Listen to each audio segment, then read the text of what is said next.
So we see 2023 Giro GT. GT just lost the GT, the Grand Tour rider, just lost the GT.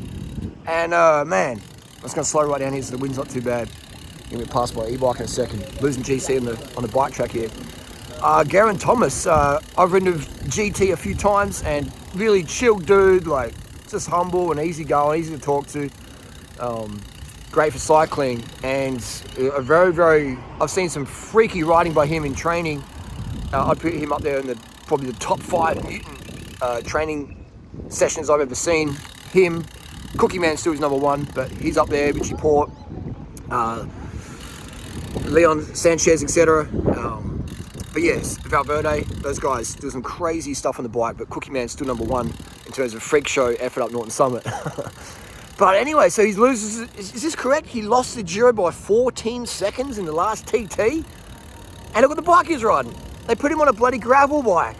Why would Pinarello, not Pinarello, why would the team, marginal gains team, the team in pro cycling, who sort of changed the game a lot with introducing, following up with Lance Armstrong's protocols of marginal gains and really enhancing marginal gains, with Team Sky and Egan Bernal and Krugman and the boys, why would they put him on such a heavy bike for the TT? He had disc brakes on there.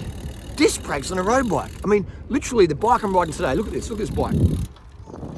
Look at this bike. This bike is lighter, all right? Not with the rack on there, but take the rack off and put some pedals on there, some clip-in pedals. This bike I'm riding is lighter than what Geraint Thomas used this is a 6.8 kilo bike. This is lighter than what he was using in the time trial there. It's insane. So you just think Ineos, Team Sky, having the money they have, will go say, you know what, sponsors? We'll ride your shit, but we're going to ride the old stuff, the rim brake stuff, the lightweight shit, all right? Imagine you had some lightweight tubulars on there. You know what I mean? Fuck.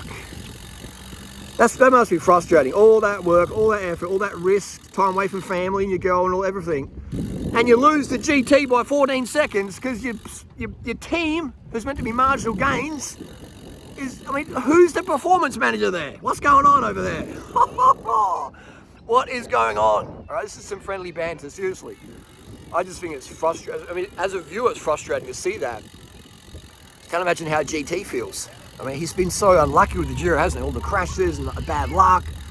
And he's there, the last fucking day. All right, and he loses it by 14 seconds. Oh, and the skin suit he's wearing. Look how much his gut is sticking out. People are like, did he get fat? No, he's not fat at all. He's ripped, he's shredded, he's diced to the socks. When you're really, really fit and really, really lean, you can extend your diaphragm a lot because you're sucking in all the oxygen. Your lungs are huge. Your lungs are like zeppelins, basically, little mini zeppelins. And so you can just push out your diaphragm massively. And so you see some photos there where his diaphragm is extending and his time trial suit is sort of inhibiting that a bit, isn't it? Sort of pushing his gut out a bit versus that full expansion. So he's losing a few watts there, definitely, marginal gains. And the whole long sleeve thing, it's obviously looked like a hot day because he's got his stuff unzipped. So he's wearing gloves. I mean, I'm a huge fan of gloves, don't get me wrong. Gloves should be worn 99% of the time on the bike. I'm wearing gloves right now.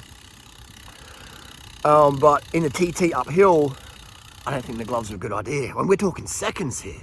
If those gloves get sweaty, that's extra weight up a hill, and that's not what we want. So he needed to be on a proper road bike. Why didn't they put him on a road bike? I mean, like on the climb, a climbing bike, proper climbing bike. But doing rider, the marketing material says that is a proper race bike, and that's what the bike shop told me. That I need disc brakes on my road bike. I need disc brakes in the time trial up the hill. So you got dudes on GCN, that GCN, and love to the GCN dudes. They're just corporate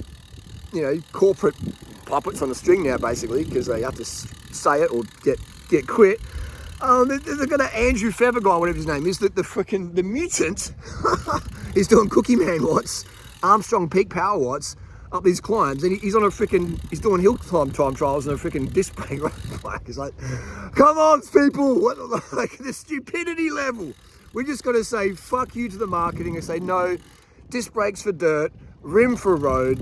If it ain't broke, don't fix it. All right. It's literally road bikes got so good. I remember a few years ago, people asked me, Harley, how can road bikes get better? I said they can't. They can't get better. They can get cheaper. They can get more cooler colours, but they can't get better. We hit the ceiling. We hit the peak performance ceiling with 9, 10, 11 speed race SRAM, 10, 11 speed SRAM. We hit the ceiling there, 6.8 kilo race bikes, the 1200 gram tubulars.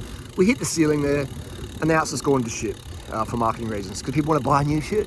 Anyway, unfortunate for GT. Man, you know, like, not allowed to use the marginal gains. I mean, I love Team Sky, and I still do to this day. What's the doper team doing all? Do you support dopers? I support anyone who's, you know, giving us entertainment on the screen, risking their life on the downhills and uphills. Who cares if they take EPOs? It's part of the deal. If you don't take it, then you won't make it. It's part of the deal. Wake up and smell the freaking vegan cheese, dudes. And they'll critique Ineos and Team Sky. Oh, there's a jiffy bag team, yeah, we go and through me and the boys, yeah, and the puffers. And it's like you're doing drugs at work. You're drinking your coffee, you're drinking your painkillers because you got a headache and you're on the office computer